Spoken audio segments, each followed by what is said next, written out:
Segundo Crônicas 28, vai projetar a partir do versículo 1. A equipe de som, os técnicos de áudio, muito bom o som de vocês, meu muito obrigado.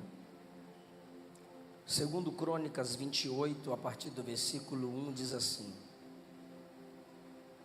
Tinha Acás 20 anos de idade quando começou a reinar, e 16 anos reinou em Jerusalém, e não fez o que era reto aos olhos do Senhor, como Davi, seu pai.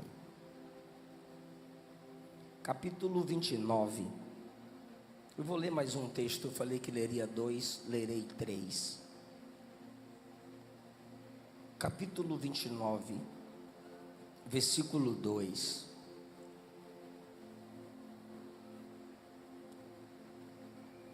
Ezequias fez o que era reto aos olhos do Senhor, conforme tudo quanto fizera Davi, seu pai. Quem não está lendo está prestando atenção, amém? Então tá bom. Agora eu quero ler Hebreus. Hebreus capítulo 13.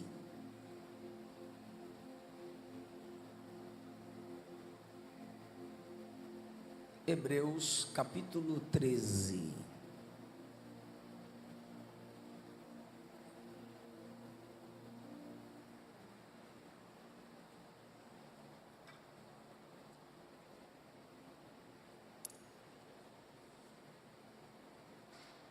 Hebreus capítulo 13. Está projetando, não? Está sim. O versículo 7.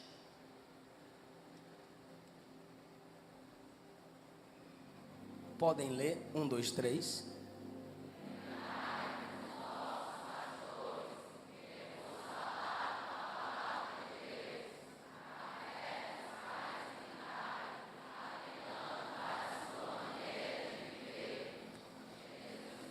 Amém. Amém. Era só o 7. Eu vou ler na NTLH. Perceba que o verbo está conjugado no passado. Lembrai-vos que vos falaram. Olhe como a NTLH traduz Hebreus 13, 7. Lembrem dos seus primeiros líderes espirituais, que anunciaram a mensagem de Deus a vocês. Pensem como eles viveram e morreram, e imitem a fé que eles tinham. Tomai o vosso assento. Ao pastor Bezaliel Assunção, eu expresso a minha gratidão. Ao coordenador geral da UJADEP, que é meu amigo, pastor Ricardo Braz, meu muito obrigado. Ao meu amigo, pastor Luaran Lins, ele é tudo isso que foi dito aqui e ainda mais, pela graça de Deus, que Jesus o use cada vez mais. Ao meu amigo, o irmão Emanuel, que está solteiro, né, Emanuel? Tem como filmar a cara do Emanuel? Que o pastor Ricardo falou assim: pastor Eliseu, me ajuda a casar esse homem. Emanuel é filho de pastor, gosta de estudar. Eu já profetizei que ele vai ser algum político, deputado, alguma coisa, senador, mas ele gosta de cantar. Não quiseram te filmar, Emanuel, mas eu estou orando para você casar. Vai casar, trazer o Maicon Tocha para cantar para ele. Cantora Suede. Suede ou Suede? Ed e banda. Que Jesus os use cada vez mais. O casal, pastor Ricardo, quem está cuidando da gente, buscando no aeroporto, no hotel. Santiago e Denise. também meu muito obrigado. A minha esposa está assistindo a gente. Ela sempre fala: manda meu abraço e fala que eu estou orando. Quem recebe o abraço da Luana, diga amém. Eita, amor, gostou do amém? Emanuel, a minha foto que eu pedi, não aquela que eles... Eu vou ficar esperando.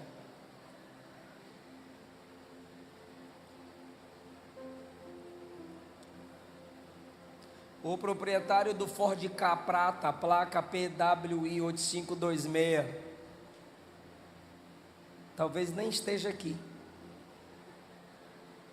Aí apareceu problema com o carro, vão vir logo perturbar nós. Quem está vendo a foto? Diga legado. Todos no recinto conseguem ver essa foto? A placa PWI 8526. Talvez nem esteja aqui. Aí alguns riram porque problema com o carro. Alguns riram porque pensaram que sou eu. Será? Quem está vendo a foto? Não, né? Tá certo. Meu pai? Meu avô? Só complica, vocês vão apanhar agora. Se eu estivesse no evento luterano e colocasse a foto de Lutero, todos saberiam que era Lutero. Se eu estivesse no evento da igreja metodista e colocasse a foto de John Wesley, todos saberiam que era John Wesley. Se eu estivesse no evento adventista e colocasse a foto da Ellen White, todos saberiam que era a falsa profetisa. Se eu estivesse no evento reformado calvinista e colocasse ali a foto de Calvino, eles saberiam que era Calvino. Se houverem 2, 3, 10 pessoas aqui de 25 anos para baixo, que diga quem é essa pessoa, é uma benção. Daniel Berg e Gunnar Vingre. Você está vendo 2 pessoas aí mesmo?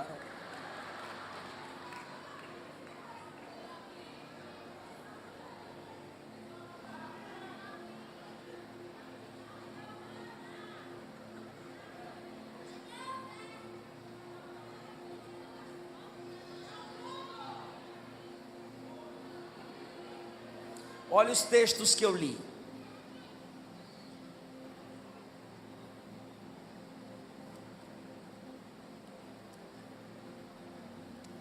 Acaz não andou nos caminhos do Senhor, como fez Davi seu pai. Davi não era pai biológico de Acaz,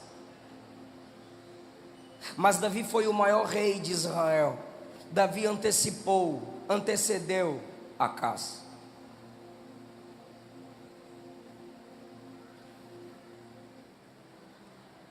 Davi tinha um estilo de liderança que era para ser imitado, e Acaz decidiu não imitar. E a Bíblia, o cronista, denuncia esse erro de Acaz.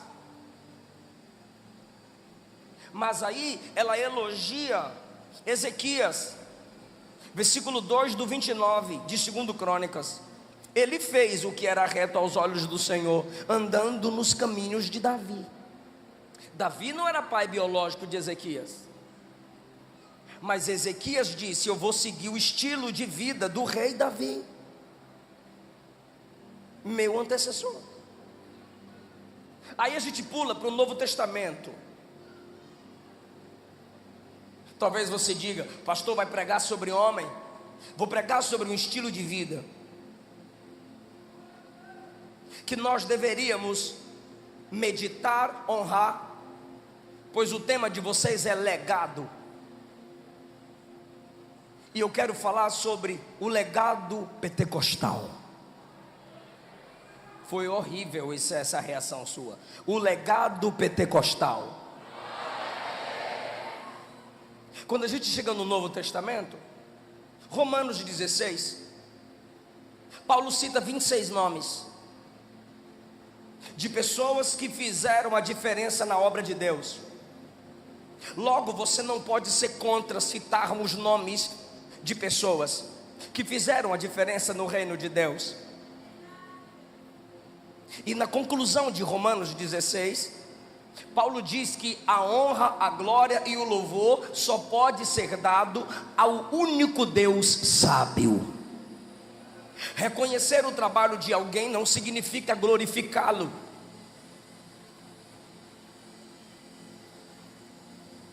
Mas eu glorifico a Deus quando reconheço o trabalho daqueles que me antecederam.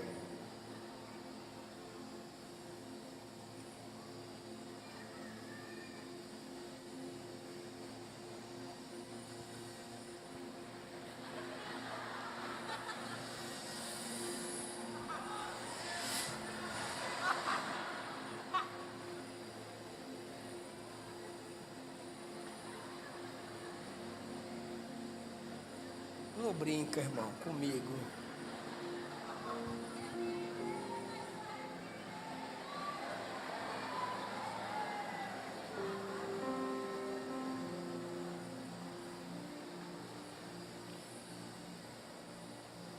Se Paulo cita uma lista de nomes de pessoas que fizeram a diferença no reino,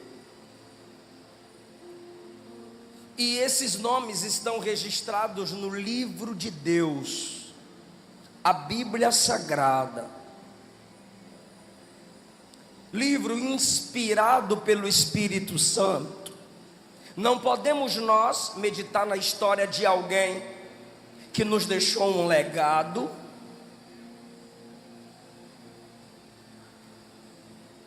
Hebreus 13, o autor diz: se lembrem dos vossos pastores que vos pregaram a palavra de Deus.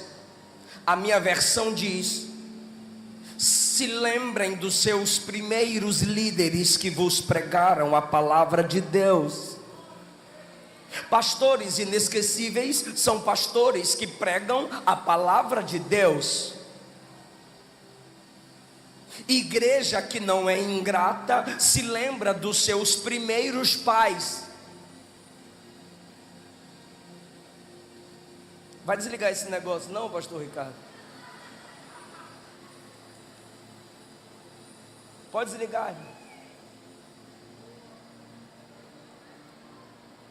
Igreja que não é ingrata se lembra de seus primeiros líderes.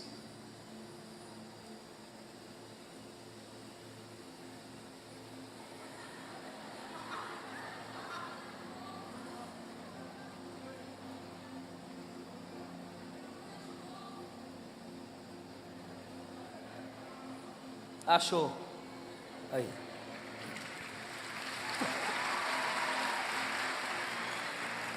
Já captou a imagem que queria. Se lembrem dos vossos líderes e imitai a fé. Como é que se imita a fé? Está no texto. Atentando para a sua maneira de viver, observando o comportamento. Nenhum líder pode ter a audácia de dizer: olha para Jesus, não olha para mim. Não, a Bíblia está dizendo: atente para o estilo de vida de sua liderança e imite-os. Imite-os. Já que a Bíblia nos autoriza e nos ordena ter esse tipo de atitude. Gunnar Vingre, cadê a foto?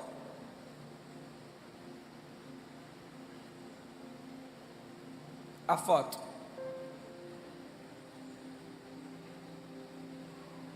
Gunnar Vingre é uma inspiração para quem se diz pentecostal, porque pessoas são espelhos, inspirações e direções de Deus para alterar o nosso comportamento para melhor.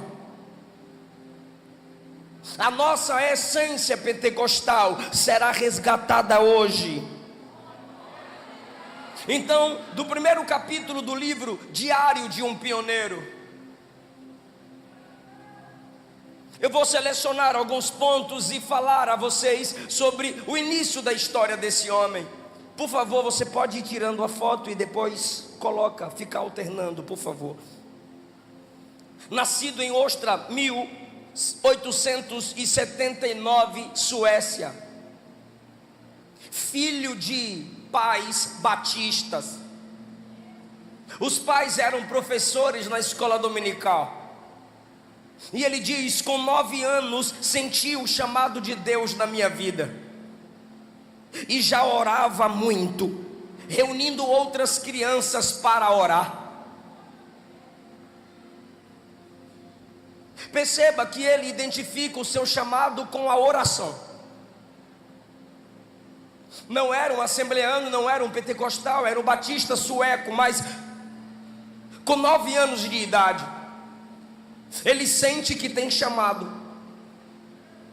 porque Deus o chama para a oração. Jamais Deus se comprometerá com alguém que não ora. Os grandes homens da Bíblia e da história que fizeram diferença e que deixaram um legado, foram homens e mulheres de oração. Eu digo sempre: ninguém pode ser salvo sem orar. Joel 2 e Atos 2 diz: aquele que invocar o nome do Senhor será. Atos 8, Pedro disse ao mágico Simão: arrepende-te da tua iniquidade e clama, talvez Deus te perdoe. Oséias 14 diz: tragam palavras e se convertam ao Senhor.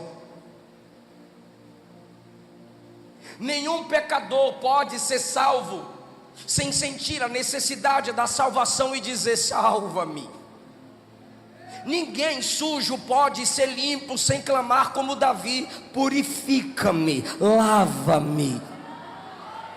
Nenhum caído pode ser levantado pelo Espírito sem pelo Espírito sentir a necessidade de clamar por Deus levantado. Então não existe salvação sem clamor pela salvação. O ladrão na cruz clamou: lembra-te de mim, Senhor, quando vieres no teu reino. E Jesus respondeu: hoje estarás comigo no paraíso.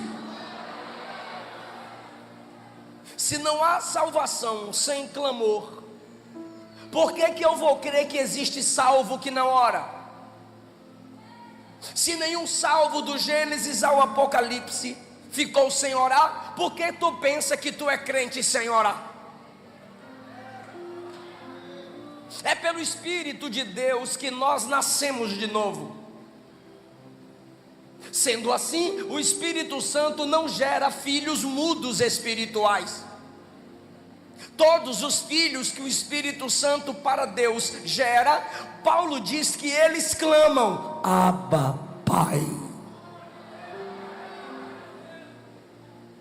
Se você não ora, desculpe-me a franqueza, eu não duvido do seu chamado. Se você não ora, eu não duvido do seu dom. Se você não ora, eu duvido de sua salvação. Você não tem comunhão com Deus sem orar. Você não vence o pecado sem orar. Você não vence o diabo sem orar. Se você ler o livro da CPAD, Diário de um Pioneiro, a característica ímpar dos nossos pioneiros é a oração.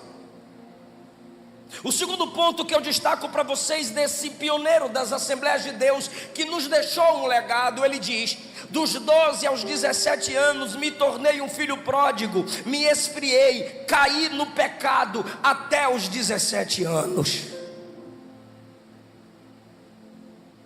É a prova de que Deus não escolhe super-heróis espirituais.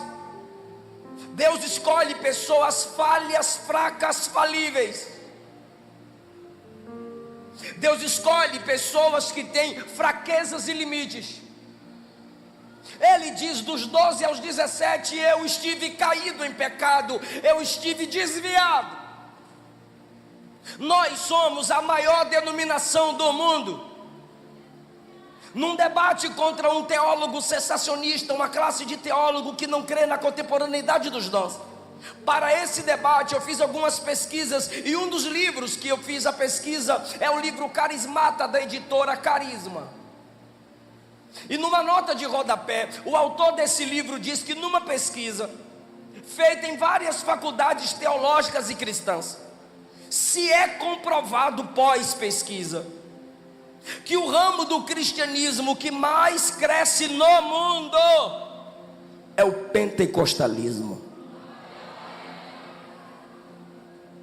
Por que eu estou dizendo isso? Alguém que caiu, alguém que se desviou. Olha o que ele diz: mas Deus me atraiu novamente para Ele. Esse que foi um dos pioneiros do que é hoje a maior denominação do mundo, um dos pioneiros do maior ramo do cristianismo que mais se desenvolve e cresce, é o pentecostalismo. Esse homem que gerou um movimento que já ultrapassou 100 anos, pois em novembro de pentecostalismo no Brasil a gente completa 114 anos. Houveram 20 movimentos como o pentecostalismo antes do pentecostalismo. Robert Menzies, historiador e pesquisador pentecostal, afirma: 20 movimentos que cria nos dons e em profecias surgiram e sumiram. Só o pentecostalismo atravessou o século e está completando 114 anos. É a graça de Deus sobre nós. Mas você olha para trás, quem foi o pioneiro disso? Alguém que chegou a cair, a se desviar. Espero que você que está me assistindo, você que está me ouvindo aqui, entenda: o fato de você ter se desviado, caído, não é o fim. Se você ainda tem amor pelas coisas de Deus, se você ainda deseja a Deus, é a noite da sua renovação. Gunnar Wingre entendeu que precisava voltar para Jesus, e ele diz: em 1896 resolvi ir a um culto de vigília de ano novo e voltei para Jesus. Ele entendeu que em Cristo a glória da segunda casa é sempre, ou a glória da última casa é sempre maior do que a primeira. Ele ouviu Jesus em seu íntimo dizer: vinde a mim, o cansado, o sobrecarregado e o oprimido, e eu vou te aliviar. Ele entendeu como o filho pródigo, que ainda que você desista de ser filho, Deus não desiste de ser seu pai. E o meu conselho para você que está desviado, é: volte para Jesus antes que Ele volte para arrebatar a sua igreja. Seus pais oram por você, essa juventude está orando por você. Nós não vamos perder você para Satanás. Quem pode levantar a mão? Diga: desviados. Fala forte: desviados. Volta para Jesus antes que Ele volte para nós.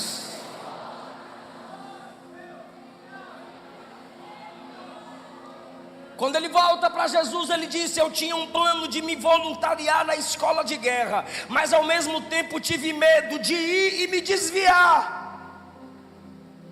Ele teve essa sensibilidade de discernir o ambiente e dizer: eu acabei de voltar para Jesus. Se eu continuar com essas amizades, se eu fazer parte desses rol de amigos, eu posso me afastar novamente. Eu não quero perder Jesus. Nós herdamos um legado pentecostal. Moça de Deus, jovem pentecostal, moço de Deus, não se esqueça disso. As más conversações corrompem os bons costumes. Ele entendeu que naquela fase, ele tinha que andar com gente mais crente que ele, ou apenas ficar a sós com Deus em oração. Algum tipo de sensibilidade Deus gerou em Gunnar Vingre, e ele disse: Deus não me deixou ir. Eu lembro quando na minha infância, meu pai me aconselhava sobre questões ministeriais. Muitos dos seus conselhos me sustentam até hoje. Na adolescência, voltando da escola, eu vinha com os colegas e as colegas. Algumas meninas vinham no nosso grupo, a gente andava 50 minutos, 1 hora a pé para chegar em casa. E antes que chegasse na minha casa, meu pai ficava costurando redes na rua. De longe meu pai nos via vindo da escola. E as meninas sempre têm a mania de ficar perto, colocar a mão no ombro, amizade. E quando eu chegava em casa, meu pai fazia assim para mim. Aí eu dizia: foi o quê, pai? Ele disse: eu vi. Falei: o quê? Uma vez eu até estressei com meu pai, e eu antecipei o conselho e falei: o senhor quer que eu vire? Eu levei um tapão. E ele disse: você me conhece, então fala o que é que o senhor quer. Sério, gente, ele olhou para mim e disse: não beije na boca. Quem ouvia ria, zombava. Eu pelo menos nunca achei bobagem pelo jeito que fui criado. Não beije na boca. Fui morar em Brasília. Me casei com a Luana, hoje moro em Goiânia. Mês passado fui pregar na Bahia, que eu sou baiano. Desci na cidade de Ilhéus, onde nasci. O irmão Ítalo me buscou no aeroporto e está me levando em direção à cidade chamada Camaquã. E ele foi lembrando da minha infância, de quantas vezes me via pregar.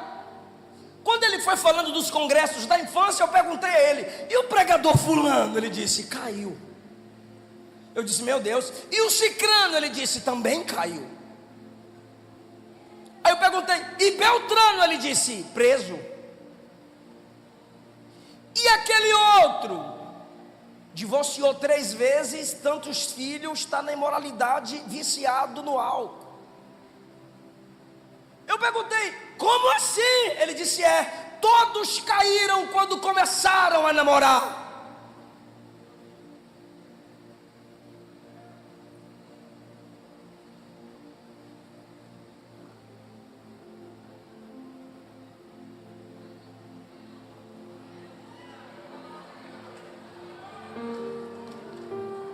Estamos perdendo a sensibilidade, estamos perdendo o temor. Deus está saindo e a gente nem percebendo está.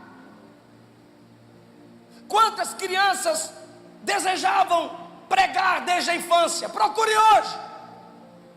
Quantos adolescentes o sonho era ser missionário? Quantos jovens o sonho era ser pastor? Procure hoje. Isso no meio pentecostal, cuja identidade de origem é desejo de evangelizar. Entramos na moda do ficar. Vai para aniversário, fica. Vai para congresso, fica. Faz uma viagem, fica. Jesus volta, você fica. De tanta imoralidade.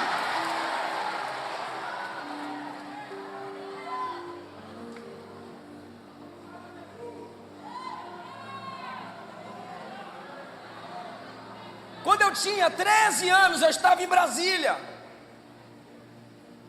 pregando no congresso, Samambaia, quadra 320, pastor Carlinhos, Assembleia de Deus, Ministério Oriente, congresso de adolescentes, várias caravanas. Eu fui na casa de um casal, Erasmo e Glória, pegar alguma coisa, não lembro. Quando eu estava voltando, tinha um ônibus estacionado, entre outros, e tinha uma mocinha. Aí eu passei pela mocinha, ela estendeu a mão. Pai do Senhor. Por ética, eu estendi a mão e disse: paz do Senhor. Ela me puxou e na boca. Do jeito que eu fui criado, quando ela me puxou e deu um beijo, eu disse: eu te repreendo, Satanás.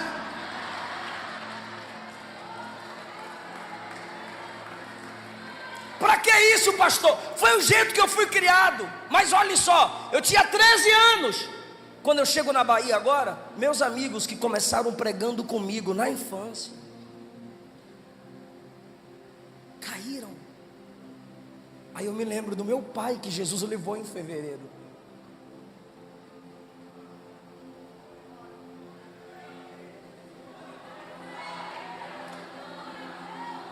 Você está entendendo que tem coisas que Deus vai exigir de você que para outro é estranho?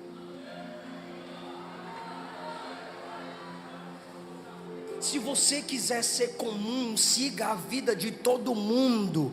Ah, mas é normal. Normal para quem é normal. Você não é da terra, seu chamado não é daqui. Filhinhos, sois de Deus. Você diria para uma criança de 12 anos de idade: você está assim porque você está desviado? Gunnar Wingre disse: com 12 anos eu estava desviado.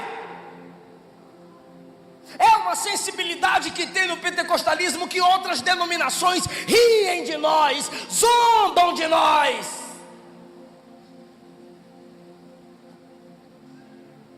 Para que vestir como vocês? Para que cantar como vocês? Para que tanta santidade como vocês? Para que tanta regra como vocês? Vem viver o que a gente vive. Vem experimentar o que a gente experimenta. Vem ver.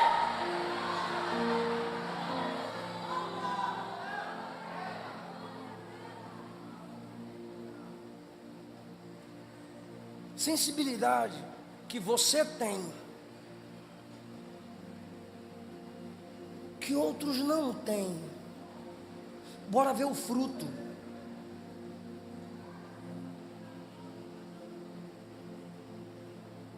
Aos 18 anos ele foi batizado nas águas em 1897. E no ano do seu batismo se tornou sucessor do seu pai na escola bíblica dominical. Com 9 anos, desejoso por orar. Com 18 anos, é sucessor do pai na escola bíblica dominical. Olha o equilíbrio, oração e palavra. Jesus disse que muitos erram por não conhecerem as escrituras e nem o poder de Deus. Martin Lloyd Jones ouviu alguém perguntar a um homem de Deus: o que é mais importante, orar ou ler a Bíblia? O homem de Deus respondeu a quem perguntou: qual asa do pássaro é mais importante, a direita ou a esquerda? Por isso, na sua segunda carta, Pedro escreve: cresçam na graça e no conhecimento do nosso Senhor e Salvador Jesus Cristo. Gunnar Wingre tinha oração e desejo pelas escrituras. Assim é o verdadeiro pentecostalismo, o que chamamos de pentecostalismo clássico. Não podemos abrir mão do nosso legado do pentecostalismo clássico por causa de invencionices do neopentecostalismo atual. Diz respeito ao texto bíblico, profecias inventadas, cultos judaizados, danças coreografadas como se fosse algo do espírito.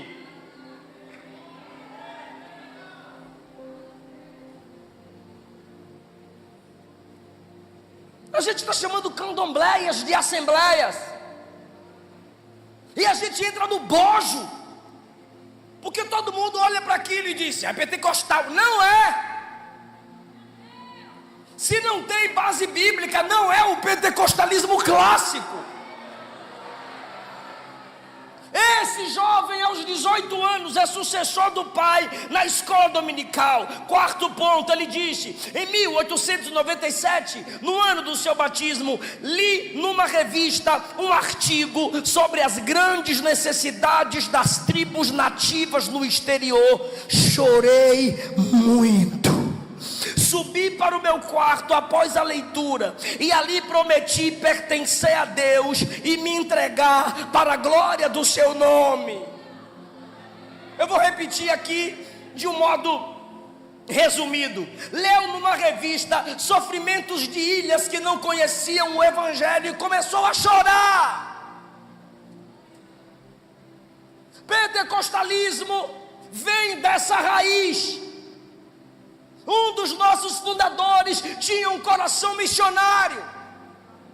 Quando leu que haviam ilhas que não conheciam Jesus, começou a chorar e disse: Deus, eis-me aqui, me usa para levar teu nome.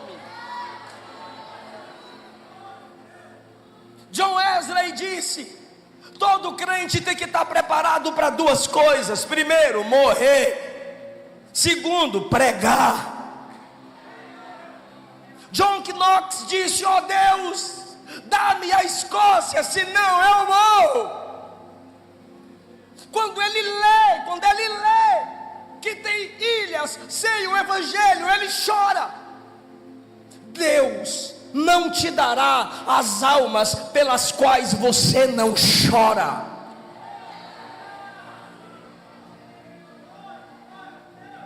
Antes de confrontá-las com a verdade, chore por elas com amor.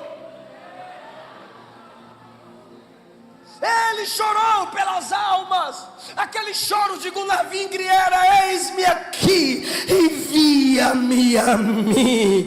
Porque enquanto ele lia Romanos 10, estava bradando dentro dele: como ouvirão se não há quem pregue? Como crerão naquele de quem nada ouviram? E a voz do Espírito ainda brada no meio pentecostal: a quem enviarei? Eu não sei o que matou a chama no seu coração, mas eu sei quem vai reavivar essa chama. É o Espírito Santo que está aqui nessa casa. E enquanto ele chorava dizendo: eis-me aqui, Deus, eu prometo me entregar para ti, ele disse assim: só me ajuda a cumprir essa promessa. Porque ele sabe que ministério não é brincadeira. Ele entendeu que fazer missões é guerrear contra Satanás. Pare de cantar com hipocrisia: sonda-me, Senhor, e me conhece. Para de cantar: usa-me do Silvan Santos, minhas mãos não são mais minhas, são tuas, Senhor. Mas quando tem a hora do apelo, você sai do culto, você vai fazer fotinha com linguinha e dois dedinhos, você nem chorar vem com as almas. Para de ser hipócrita. Eu não estou criticando a música é um clamor maranata. Eu estou criticando os comentários da internet. Exemplo: quando acontece alguma coisa esquisita no mundo da net, aí vai lá os crentes querendo dar uma de espirituais: volta logo, Jesus. Por quê? Você está dizendo: volta logo para eu escapar disso, quando na verdade você deveria dizer: me usa para mudar isso, Jesus. Eis-me aqui, me usa para mudar isso. Arrebatamento, escatologia não é mensagem de escapismo.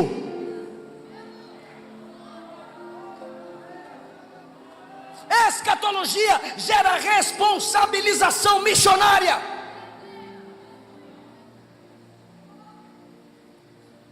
As nações precisam conhecer o rei que breve vem. Mas os súditos desse rei estão dormindo 3 horas da manhã, comentando kkk no TikTok alheio.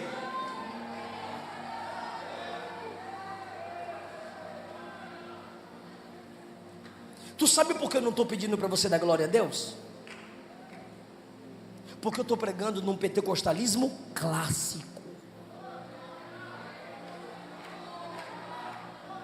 E no pentecostalismo clássico, a gente não tem que forçar nada. A igreja sabe quando Jeová está na casa, o coração arde, você larga o celular de lado se não estiver trabalhando, o coração queima, você abre a boca e adora, porque pentecostal é assim.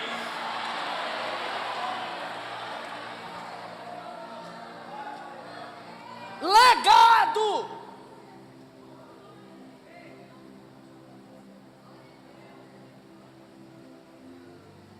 Repara, ele acabou de chorar lá no quarto depois que ele leu o artigo. No mês de outubro daquele mesmo ano, fizeram uma festa para levantar dinheiro para ajudar o irmão que ia para o campo missionário, o Emílio. Tudo que eu tinha eu dei naquele culto para ajudar o irmão e ir fazer a obra missionária. Agora, vindo para casa, senti uma alegria imensa. Coloca a foto dele. Vindo para... Oxe. Coloca a foto lá do mais bonito. Vindo para casa, senti uma alegria imensa e ouvi uma voz que dizia: olha o que Deus vai fazer com ele. Cadê ele? Mas eu gostei, ficou bonito. Mas coloca o Gunnar Vingre. Tá, aí ele. Vindo para casa, senti uma alegria imensa e ouvi uma voz que me dizia: você também vai para o campo de evangelização da mesma forma que o Emílio foi. Já está começando o endereço de Deus para ele. Ele acabou de ofertar para o missionário, e no meio do caminho Deus disse: não quero sua oferta, eu quero você.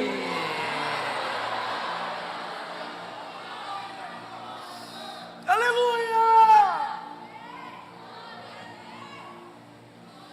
Ele orou novamente e disse: eis-me aqui, mas me ajuda a cumprir o meu chamado. Ele disse: fiquei sabendo de uma escola bíblica numa outra cidade, fui para lá depois de comunicar os pais. Agora, quem está me ouvindo? Quem está me ouvindo? Olha o que ele diz: naquela escola fui alimentado com o melhor trigo de Deus, minhas feridas receberam óleo de Gileade, fui humilhado, mas fui também sarado. Porém, diga porém. Olha o destaque, gente, olha o destaque, olha só. Porém, aquela escola só durou 30 dias. Somente um mês. Isso me impactou. Você vai para uma escola e estuda a Bíblia de manhã, de tarde e de noite. E aí, foi quanto tempo? Quantas horas? Só 30 dias, velho. Ele queria. Como que você estuda 30 dias seguido a palavra com vários pregadores e professores sobre evangelização, e quando acaba a escola você faz assim: só um mês? Sabe o que é isso? Fome, desejo pelas coisas de Deus. Sabe o que é isso? Quanto mais eu tenho de Deus, mais eu quero Deus. O volume do seu vazio determina o quanto você pode ser cheio.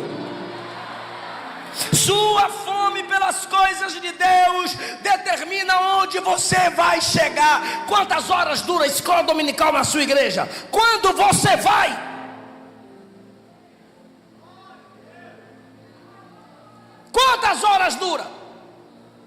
Quantas vezes o professor disse: já vou acabar, e você diz: não, acaba não, continua. Quando você fez isso? 30 dias de aula bíblica, e ele disse: foi muito pouco, porque a alma farta pisa o favo de mel. Mas para a alma faminta, até o amargo da palavra é doce. Fala Deus, fala Deus. Tem crente aqui que pode estar achando chato a palavra, mas tem crente dizendo: fala Deus, eu quero ouvir sua voz. Assim como a coça anseia por águas, a minha alma tem sede de ti.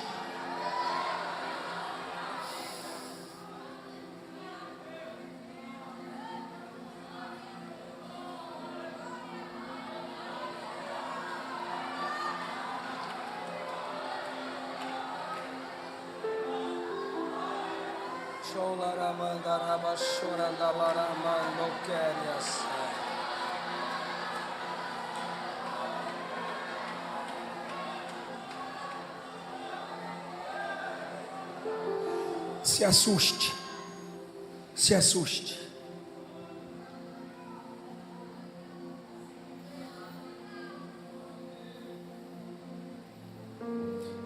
Naquela escola bíblica haviam 55 participantes, homens e mulheres. Quantos? Dali, 15 alunos foram enviados como evangelistas. Um era eu.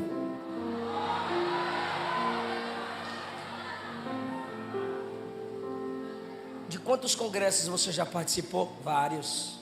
E quando acabou o culto, você fez o quê? Um monte de coisa. Gunnar, quando acabou a conferência sobre evangelismo, ele foi evangelizar. O que adianta você estar aqui, aprender e não praticar? Se eu prego o que não vivo, sou hipócrita. E você que não pratica o que escuta, é o quê? Hipócrita também. Não adianta ter cara de que escuta, rostinho de que obedece, mas não obedece. Tiago 1:22, não sede ouvintes, sede praticantes da palavra. Saia daqui hoje com desejo de orar. Saia daqui hoje com desejo de meditar na palavra. Saia daqui hoje querendo ganhar almas, a resgatar vidas das garras de Satanás. Aí sim você é adorador de verdade. Aí sim você está ouvindo a palavra. Se não quer obedecer, sai da live, vai tomar Coca-Cola. Ou o que tu quiser tomar, água com gás.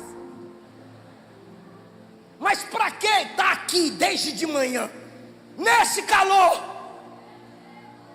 Para quê? Vaza!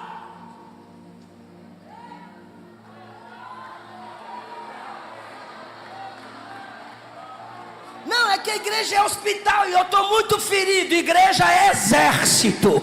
E no exército, quando alguém se fere, a gente trata e diz: levanta e guerreia de novo. Levanta e batalha de novo. Alguém está entendendo essa palavra, irmão? Talvez você está travado, dodói, porque não faz nada.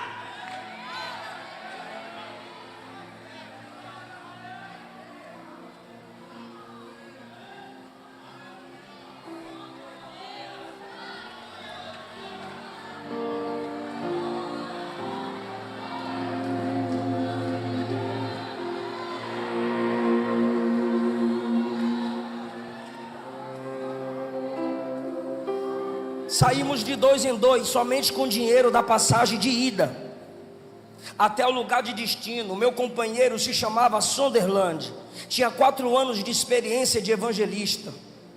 Confiamos em Deus para suprir as nossas necessidades. Chegando no campo missionário, adoeci e muito enfermo, sonhei que tinha morrido e vi meus pais no meu enterro. Mas os crentes da casa onde estávamos oraram por mim, e 2 dias depois eu estava curado e continuei evangelizando. Em 1909 concluí meus estudos teológicos. Visitei a Convenção Geral dos Batistas Americanos e ali foi resolvido que eu seria enviado como missionário a Assam, Índia, juntamente com a minha noiva. Até aquele tempo, na convenção, eu estava convencido de que isso era a vontade de Deus para a minha vida. Mas eu tive uma luta anterior tremenda e resolvi não seguir o caminho da Índia. Escrevi para a convenção e comuniquei que havia decidido que não iria para a Índia.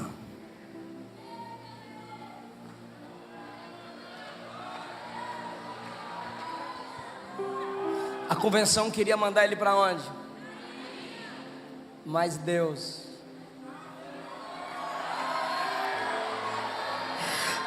que controla o coração dos seus, foi lá no coração do missionário e fez: Índia não.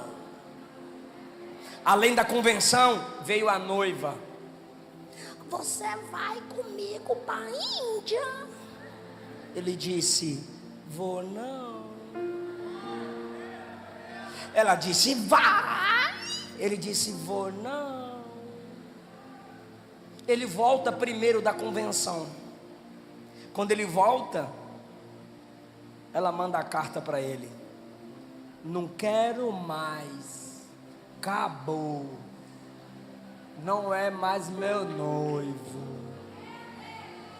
Ele não entrou em deprê, ele não tiraria a fotinha do WhatsApp, ele não abriria mão do seu ministério. Ele pegou uma folha e devolveu a carta. Mateus 6: seja feita a vontade do Senhor. Seja feita a vontade do Senhor.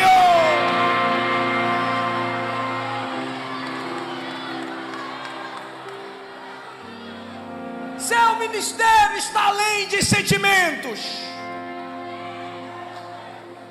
Você não precisa de concordância humana fora do casamento para cumprir seu ministério. Se ainda não casou, ex-solteiro, ex-solteira, vai pregar que Jeová cuida.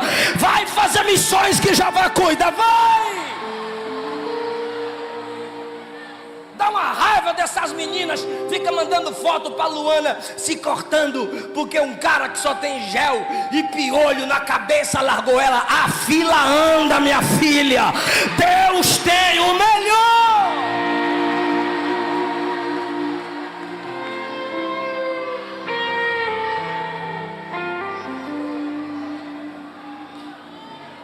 Uns caras que tinha que estar estudando, colocar um tênis, correndo toda tarde, fazendo uma faculdade, sei lá, trabalhando. Tô triste, ela largou eu virar macho. O rapaz levanta a cabeça. Uai, irmão.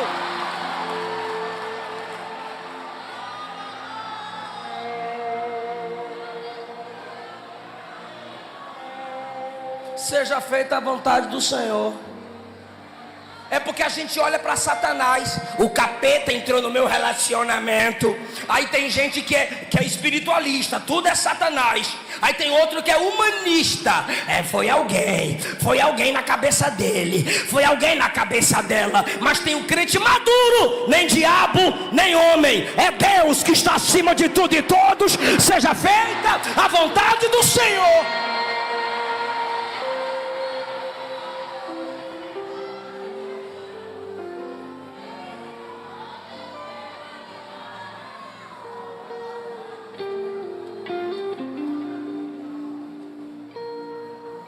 Aí ele começou a reunir com os jovens para orar. Começou a reunir os jovens para orar. Bora orar, bora orar, bora orar, bora orar, bora orar, bora orar. E começaram a orar. Aí o Espírito Santo descia. Era poder, era dons, era uma maravilha. De novo, desculpa. Olha lá, o Deus não te dará. Só que aí, em uma daquelas reuniões de oração, Adolfo Udim, repete, recebeu do Espírito Santo vários mistérios sobre o meu futuro que lhes foram revelados. Aí ele olhou para Gunnar Vingre. Quem está me ouvindo? Olhou para Gunnar Vingre. Tem uma profecia de Deus para a sua vida. Em inglês, falou assim: ó, você deve ir para o Pará.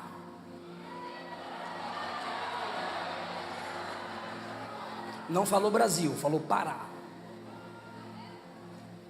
Segundo, O povo para quem você vai testificar de Jesus é um povo de nível social simples. Terceiro, você vai ensinar a eles os primeiros rudimentos da doutrina da fé.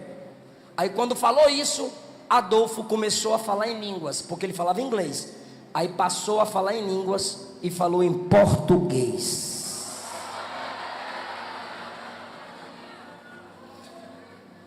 Quando que Gunnar Wingre soube disso? Quando ele pegou o navio com Daniel Berg para vir para o Brasil, entraram alguns brasileiros, começaram a falar em português. Aí um olhou para o outro e disse: é o idioma lá.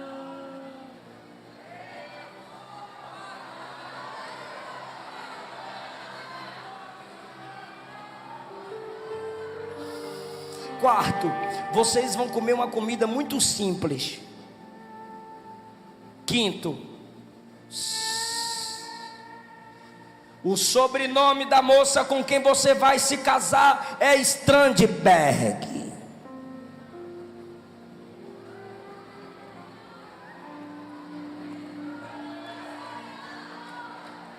Deus deu o sobrenome da moça. Ai, não existe profecia para casamento. A moça com quem você vai se casar, o sobrenome dela é Strandberg. Ah, não existe profecia para casamento. Isso vindo de reformodinha, eu fico de boa. Mas vindo de tu, que é pentecostal, a gente não depende disso para casar. Agora dizer que Deus não fala, quem é você para limitar Deus? Quem é você para calar a boca de Deus?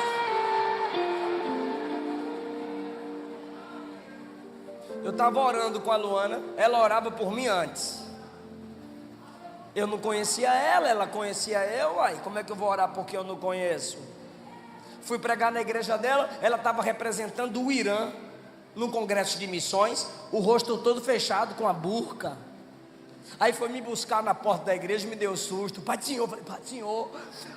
Aí me levou, me conduziu para o púlpito. Aí voltou na mãe dela e ficou lá me elogiando. Ele é lindo, ele é do meu tamanho. Eu sou maior que ela.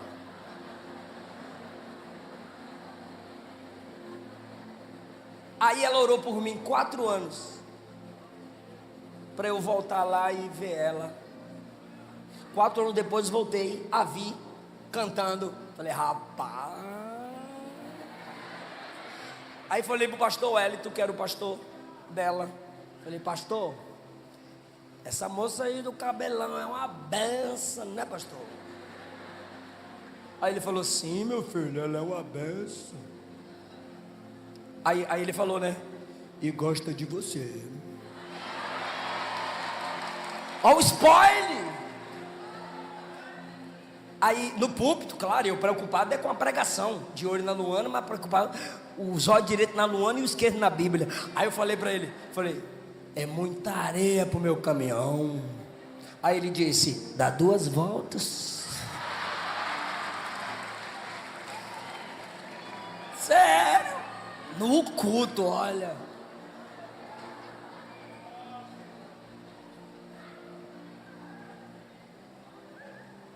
Ela tinha feito uma carta: Senhor, eu quero casar com alguém que não seja muito maior do que eu, que goste de andar de terno e gravata, que ame a sua palavra e que não me deixe em casa sozinha para ir jogar bola. Quando ela leu essa carta, eu falei, sou maior que você, pouca coisa. Eu gosto de andar de terno e gravata, não sei jogar bola. Esqueci outra coisa lá.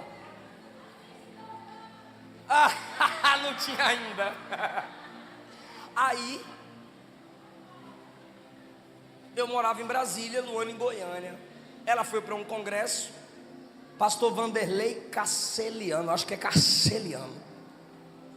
Estava pregando, Luana estava cantando, mas ela sentava sempre com a mãe dela. Ele pregando, ele desceu do púlpito pregando, chegou perto dela, a gente estava orando. eu estava orando mais pela Luana, eu já queria casar logo. Ela ficou inventando, mas não era mais. Eu falei, então tá bom. Aí, ele foi lá nela, falou assim: a aliança já está confirmada. Vai ter casamento. Você perguntou isso para Deus, e a aliança será colocada no seu dedo. E ele não é daqui.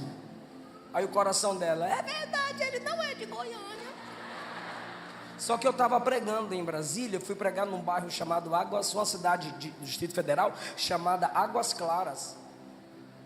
Acabei de pregar uma irmã do coque, menor que eu, acredite, bem escurinha. Falou: pastor Eliseu. Me chamava de pastor sem eu ser pastor, mas ela me chamou de pastor. Eu oro muito por você, meu filho. E eu lembro da resposta que eu dei para ela. Eu disse: é por essas orações que eu me mantenho de pé. E ela disse: Deus me manda lhe dizer que a aliança já está confirmada. É para casar. E ela não é daqui. Ela é de Goiânia. Eu falei: é mesmo? É de Goiânia mesmo. É, meu filho, é de Goiânia. O telefone da Luana estava cortado da casa dela, porque eu ligava a cobrar. A gente combinou o horário de falar pelo orelhão. Cartão internacional acabava rápido. Talvez você nem sabe o que é isso, né? Ah, sabe, né? Então tá bom. Tem gente aqui com cara assustada. Não estressa não. Aí colocava o cartão. A gente marcava o orelhão, a hora certa de estar no orelhão, porque senão ficaria muito tarde para ela.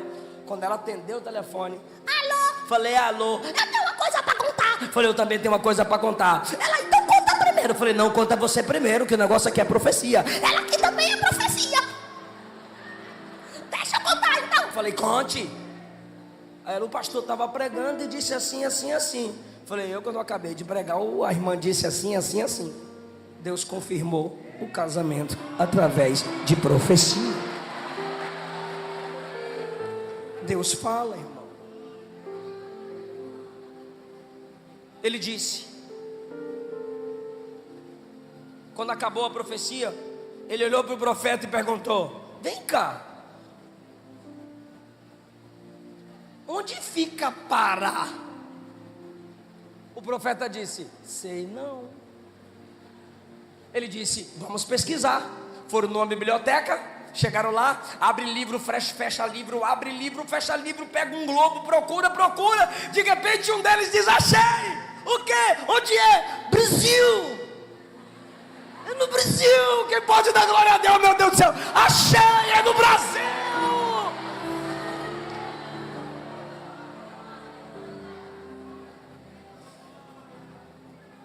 Durante uma visita numa convenção, eu não sentia quase nada do poder de Deus sobre mim. Na semana seguinte voltei a sentir paz de Deus, senti vontade de ser batizado com o Espírito Santo. Fiquei sabendo da primeira igreja batista sueca em Chicago, onde havia testemunhos de que o Senhor estava batizando com o Espírito Santo e com fogo. Louvado seja Deus. Agora, depois de 5 dias orando, fui batizado com o Espírito Santo.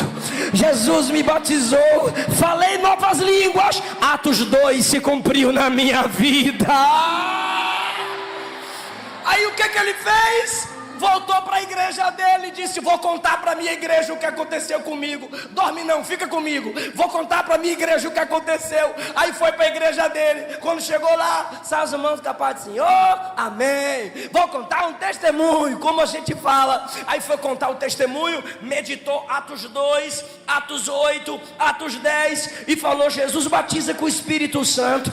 E quando ele batiza, as pessoas falam línguas. A igreja não acreditava. Ele disse: eu fui em Chicago, eu fui batizado, eu fui cheio e eu falo língua. Alguns irmãos começaram a rejeitar. Ele disse: quem crê, vem cá. Umas 10 pessoas foram na frente. Ele orou, Jesus batizou 1, 2, 3, 4, 5, 10 com o Espírito Santo.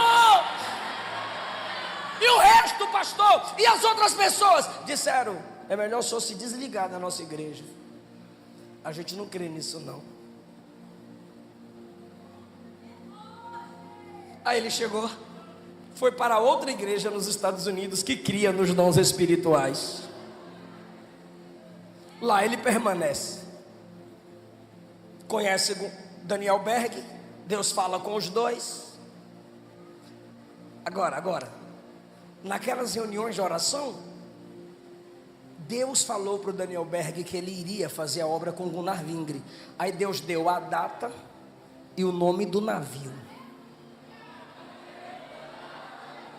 Há 114 anos atrás, chegaram no porto o navio que Deus tinha dado o nome, na data certa, vindo para o Brasil, estava lá.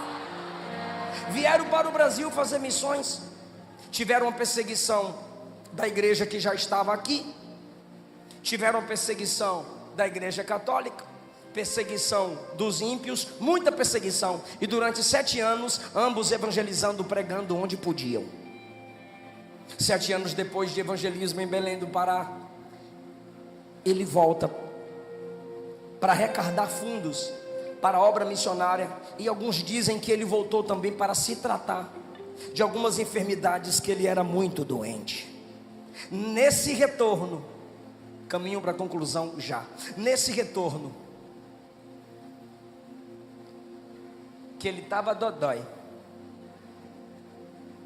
ele conheceu uma enfermeira.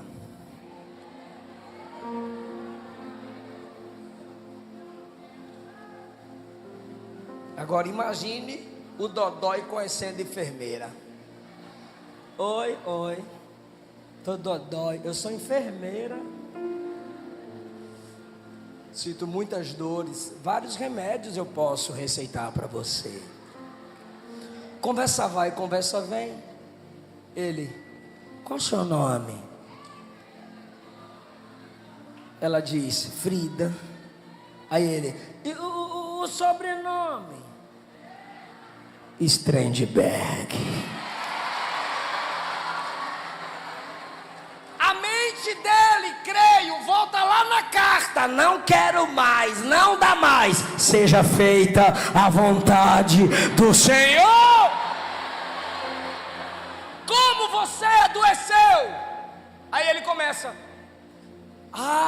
Deus falou comigo, falou com meu amigo Daniel Berg, para a gente pegar um navio e ir para um lugar chamado Pará. A gente foi pesquisar, esse lugar chamado Pará é no Brasil, e a gente foi junto para o Brasil, e a gente está lá fazendo obra. Ela: sério? Ele: sério, a gente está pregando. Ela: que tudo, a gente está ganhando alma, tem muita gente pobre, doente. Ela: sério, e onde a gente prega, Jesus cura, Jesus batiza. E tem muita perseguição. Ela: missões, né? Quando ele acaba de falar, ela olhou para ele e disse: eu amo missões, eu amo missões. Eu vou repetir, ela disse: eu amo missões. Sabe o que é isso? Seja feita a vontade do Senhor. Você também ama missões? Ela disse: eu amo missões. Quando que você volta para lá? Ele disse: eu estou juntando grana, eu tenho que juntar dinheiro e me tratar para voltar para fazer a obra. Ela disse: então eu vou também. Ele disse: mas eu não tenho nem para mim. Ela disse: eu consigo e vou na sua frente, depois você vai, a gente se encontra lá.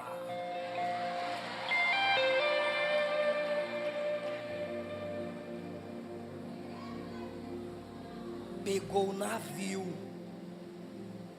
e veio.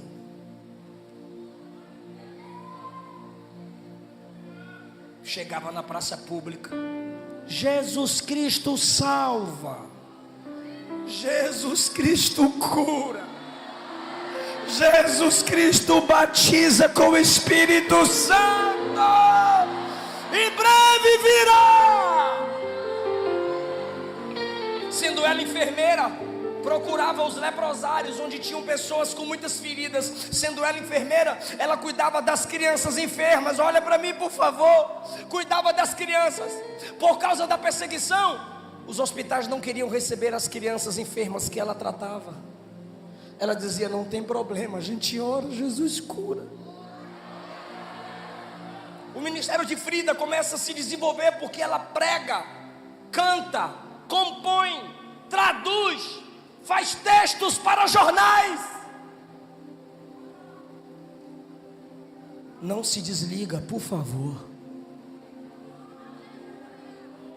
No tempo determinado, Gunnar Vingre vem, Samuel Nistron, pastor Samuel Nistron faz o casamento deles. E ela continua ajudando seu marido, pregando, compondo, tocando, fazendo poesias.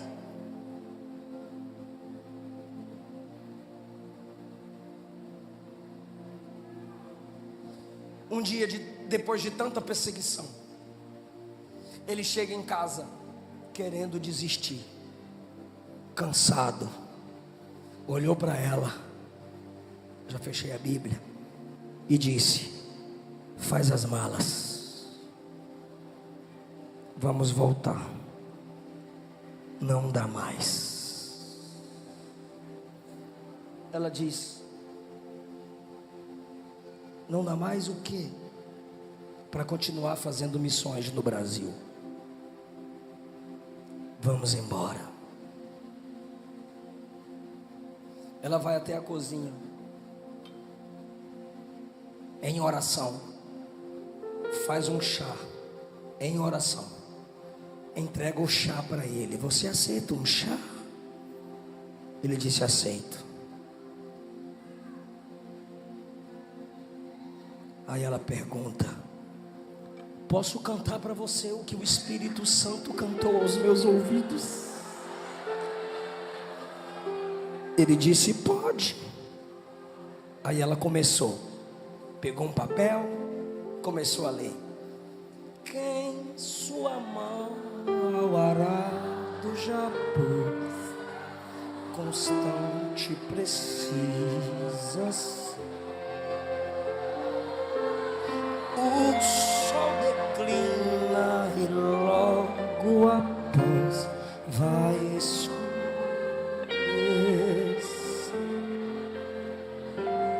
Avante em Cristo pensando, em oração vigiando, com proteção.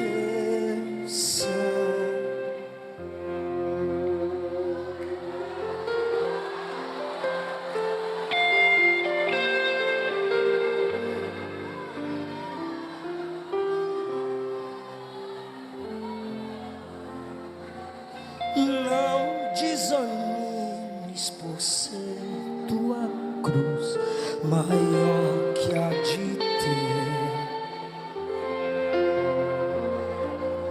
A mais pesada levou teu Jesus te.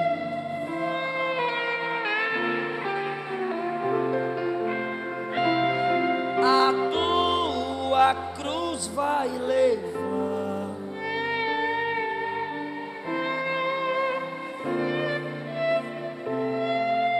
Alegre, alegremente andando. Olha agora. Ser bom soldado de Cristo Jesus, sofrendo as.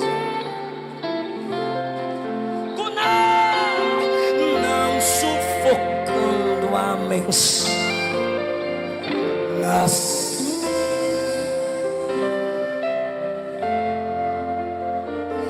Vai ser o amor, novas aos que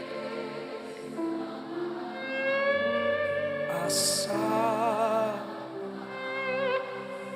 Quando enfim e ele está escutando, Jesus te coroa,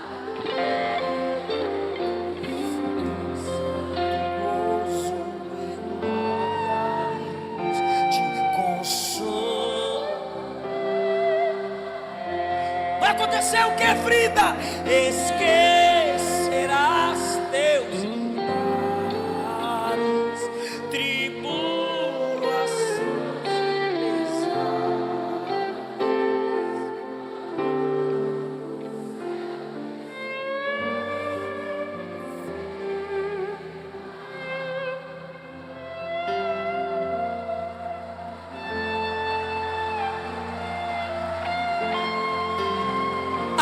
Eu quero ouvir um glória. Ele olhou para ela e disse assim: desfaz as malas. Ela disse: eu não fiz nenhuma mala, eu fui orar, eu fui falar com Jesus.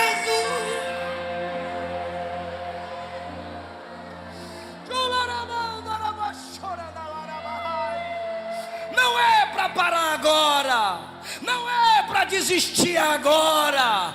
Para de se comparar com os outros. Quem te escolheu já sabia, já te conhecia. E a palavra dele para a sua vida hoje, pentecostal, é: não temas, porque eu sou contigo. Não te assombres, porque eu sou teu Deus. Eu te esforço, eu te ajudo, eu te sustento.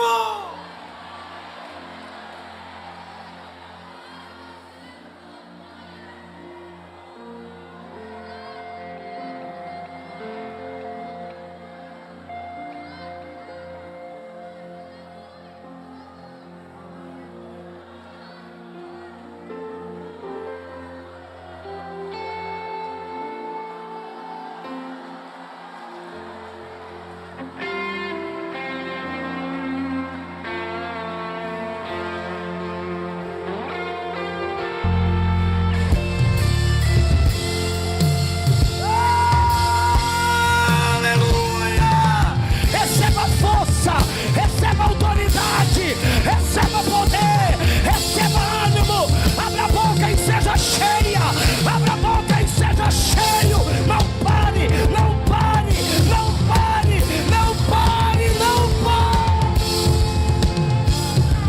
Leve a cruz, leve a cruz, leve a cruz, leve a cruz, leve a cruz.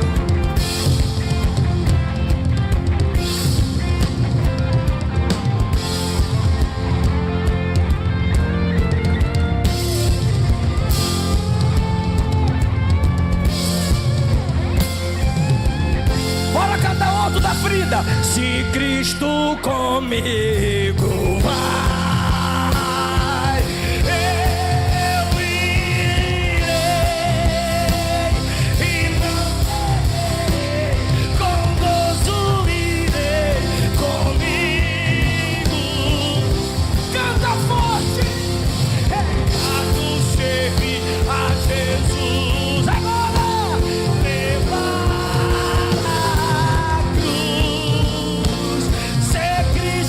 Comigo vai.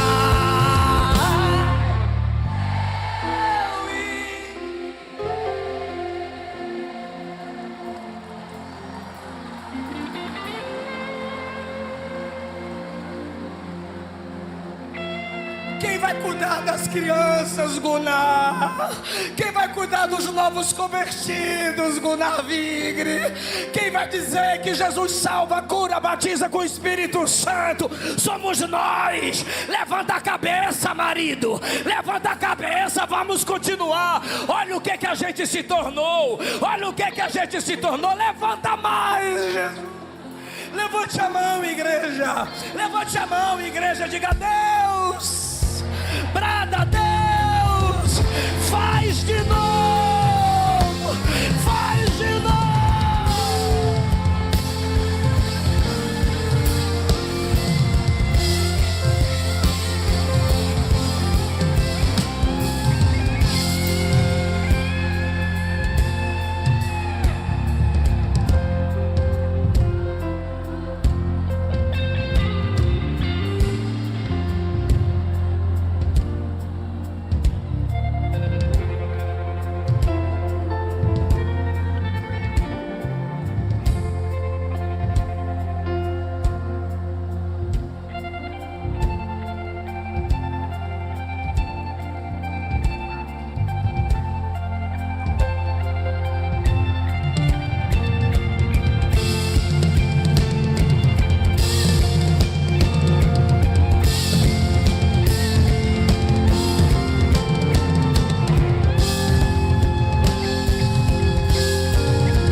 você tem legado.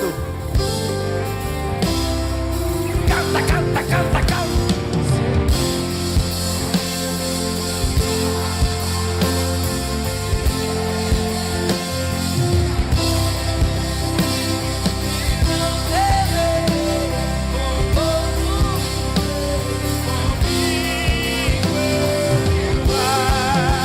Canta que a depressão está indo embora. Canta que a mágoa está indo embora.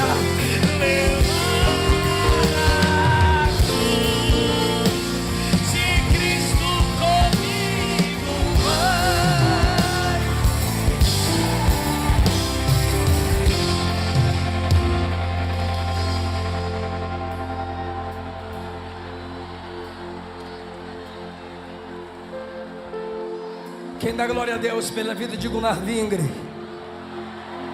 Quem dá glória a Deus pela vida da Frida Wingren?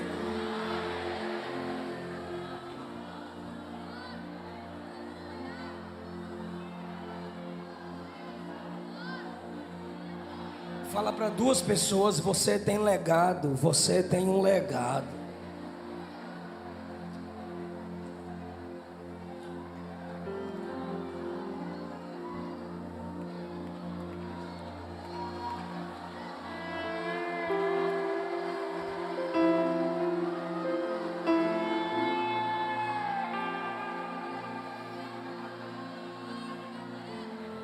A 35 hinos da harpa cristã.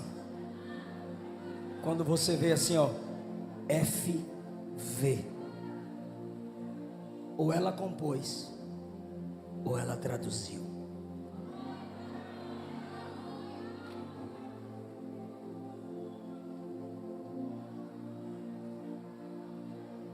Doenças,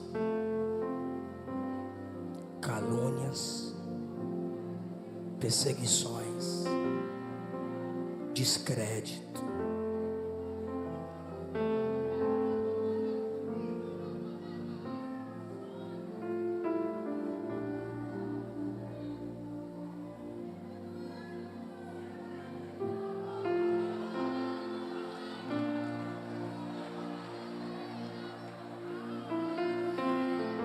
Aleluia.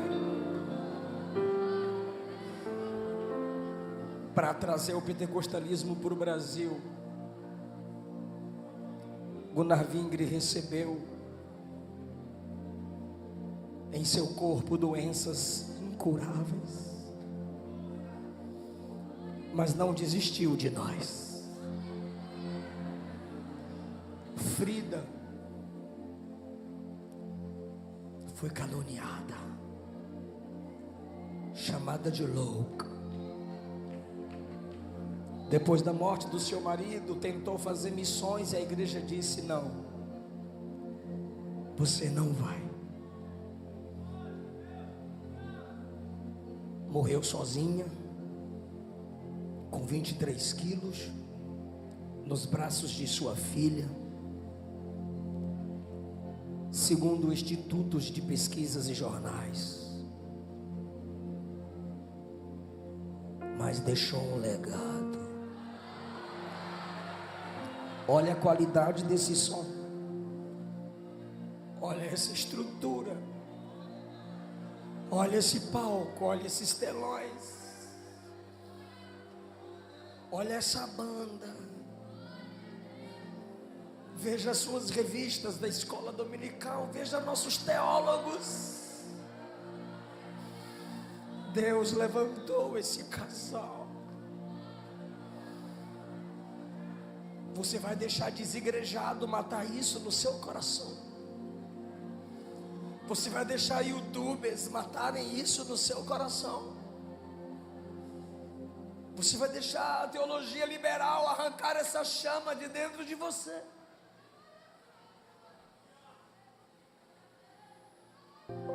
Quem se afastou do evangelho e quer voltar para Jesus agora, corre aqui.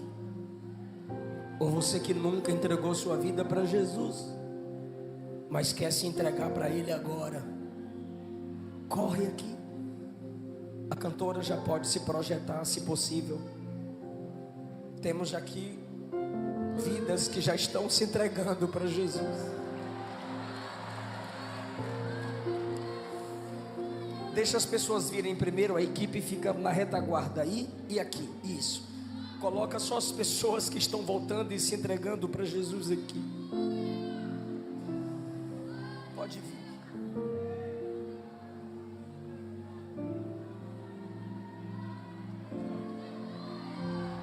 Aleluia! Aleluia!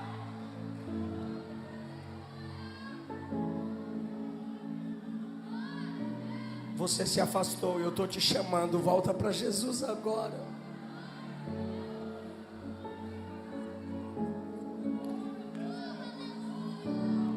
Deixa eles passarem pelos corredores, abram os corredores para as almas virem.